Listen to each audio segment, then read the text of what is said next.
کەواتە مرۆڤێکیش ئەگەر هیچ ئامانجەی نەبوو، هیچ بەرنامەیەک و مەبدەیەکی لە ژیانە نەبوو، بەخوابرا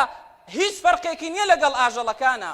بۆیە پێغەمبەری خوا صلی الله علیه وسلم فێرمانە کە ژیانمان هەمووی ئامانجدار بێ، یەک چرکەی ژیانمان لە مالایەعنی ئاشتی بێکەڵک و بێسوود بەسەری نەبین.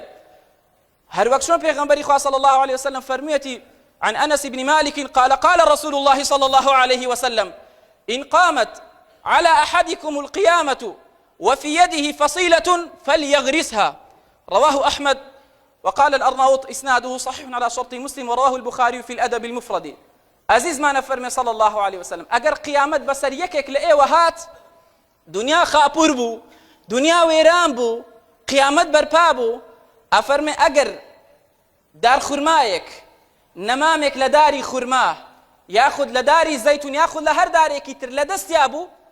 بان الله تازه دنيا ويران بو، دنيا خاپور بو، بان الله تازه كلك وسود واستفاده چی هي من ام نمامه بچينم وبينيجم نا پیغمبري خو فرمي فليغرسها بارك بيچينه ريك بينيجه رنگ به کسێک بڵێ جاما مۆستا خۆ تازە دنیا وێران ئەبێ خاپورە بێت چ پێویستەکە ئەم دار نەمامەیە بچێنێ، تۆ ئەیچێنی و ئەیڕوێنی و ئەینێژی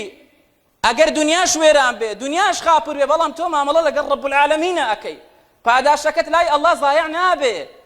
وەکات و ساتی خۆت لە شری بە سوود و بە کەڵکا بەڕێ کردووە، وەکۆ تا چرکە سات و خولەکت لە ژیانە